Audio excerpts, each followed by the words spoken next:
Massage is not just hands on the body. What do I mean by that? I mean, there are so many pieces to the puzzle of what makes you an incredible massage practitioner. What are those pieces? Posture. How you work inside your own body for all those massages, for all those hours, plays such a huge role on you as a good practitioner, as a good massage therapist. Your spine needs to be straight. You need to be weighted on the tripod of the foot. You need to have your hips aligned with your legs, with your knees, supporting you. Okay? You need to be facing the client on the table, almost at any angle that you're working around them, to make sure that you have the more efficient flow. You need to watch your thumbs. You need to watch your wrists and elbows. And you need to use your full body to put pressure as you travel through maneuvers. Posture is so important. If you're just being lazy in your body and you're just working like this and like that, you're going to do less massages, your body's going to hurt a lot more. If you're being smart, if your posture is correct, if you're being efficient in your movement, your massages are better, you can do more massages, you elongate your career. And that is what we all need to do. Your equipment matters. You need to make sure that your table is set at the right height, which should be basically that you can touch it. If you're standing straight, you would touch your table, but then lower it just a bit so that your legs would have to bend for you to be able to keep your arms straight. That is the right height for you, for your massage table. Things like a heating pad is important. You need to warm up the body and move a heating pad around. What about a towel warmer? What about making nice sheets and a blanket? A good oil that doesn't stain, that doesn't stink, that anyone can use, even people that are allergic, that isn't going to stain your clothes. The equipment you use matters. And it doesn't have to be fancy schmancy. It doesn't have to be the most expensive equipment. It has to be practical, it has to be functional, and it has to work for you. And when it feels right, you're going to do an even better job. Mindset. We need to be in gratitude. We need to be in positivity. We need to set the stage and turn the space sacred. That we are going to hold space for another person who might be going through stuff. They're certainly going through physical stuff. The massage itself might be uncomfortable in some moments as we release the stress and strain of the body, as we fix problems. It's very important that you come in with the right attitude. What we're doing is helping people. What we're doing is good. When you walk in, you have to have an air of positivity. You have to hold your body as if you're happy. It doesn't matter what's happening in your real life. You're arguing with your boyfriend, the kids are driving you crazy, you got a ticket. None of that stuff matters when you're in that room, when someone is on your table. All that matters is that you have a canvas that you get to make your art on. And that art is their body, and you're going to remove the stress and strain and knots and issues and whatever it is that came for you. Whatever you're going to do is what they are going to get from it, and what that is perfect as is. But you can't be with all the other things happening. You can't allow all these external forces to come in and to pollute your mind and to make you not stay present. Be present. This comes from a mindset. Gratitude, positivity. You're helping people. Admin. It's not a lot, but it certainly is present, and it's important for you to do it.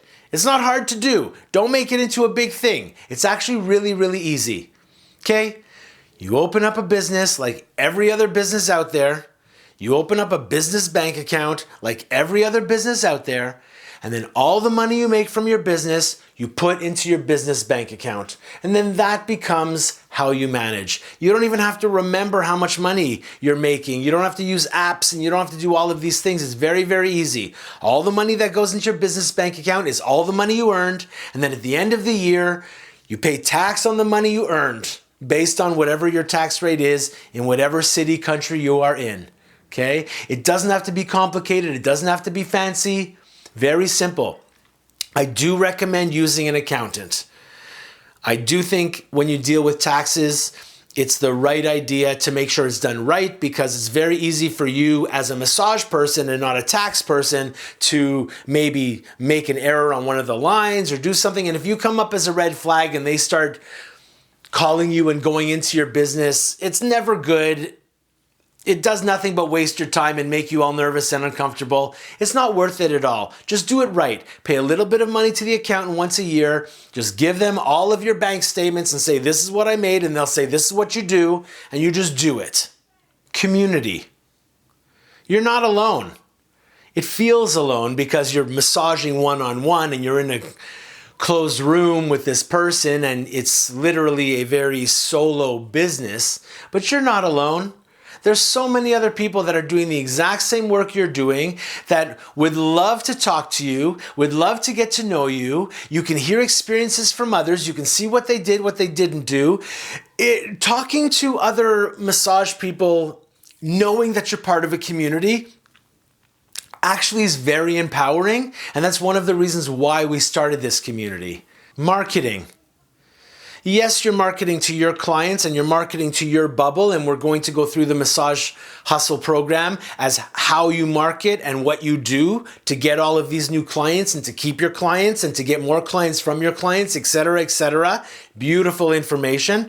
But the bottom line is that there is a component of you needing to hustle, of you needing to market, of you needing to make sure that you're going to send out your feelers for clients, and then they're actually going to come in, get on your table, receive service from you, and give you money.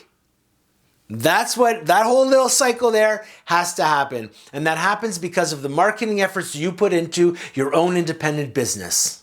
Self-care. You don't realize it, but the dynamic of a massage therapist with a lot of their clients is they're looking up to you. They're coming in with sores that either they don't understand the pain that they have, or like why they have that pain, or they don't know how to get better. Everyone yearns to be good. Everyone yearns to be healthy and strong. Everyone yearns to be able to do yoga and do athletic sports and all these sorts of things. But we're only human. You know, there's only so much we can do. But when people come in and they have complaints and they have problems, they very often look up to you as their massage therapist. Okay, so your self-care does play a role on the quality of service that you're going to provide. Did you sleep well last night? Do you sleep well usually? Or are you not sleeping well and you get up tired and it makes you cranky all day? Are you eating healthy food? Or are you just eating junk food throughout the day, which gets you all wiggly and wily, you know? What are the things that you are doing to nurture your health and wellness? Are you stretching? Are you doing yoga? Do you go for walks? Are you going and exercising or going to the gym? Do you have the right posture while you work? Are you being with a positive mindset every day and being grateful for where you are and who you have as clients and the work that you're accomplishing? It really does make a difference. And all of these pieces all fall under self-care. And the more you care for yourself, the more healthy you're going to look, the better energy you're going to shine off of you. And the more people are going to look at you and be like, I want what she has. I want what I'm seeing right now. Look how happy and healthy she looks. Give me some of that. Please let me come and receive treatments from you. They don't even know what's happening, but this is exactly how it works. The energy you give off, the pride you give off, makes such a huge difference to having a strong client base, to have people come back and want your service. And really and truly, it comes down to what type of self-care are you doing that you can actually put your best foot forward for every client you have. You need to stay curious. Upgrade.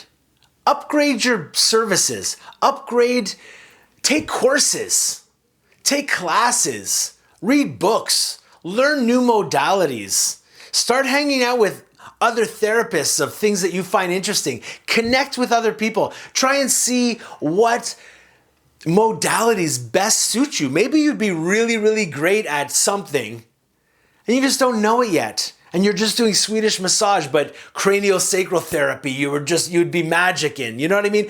Who knows? I'm just saying, it doesn't matter what I'm saying. The point is that you need to stay curious.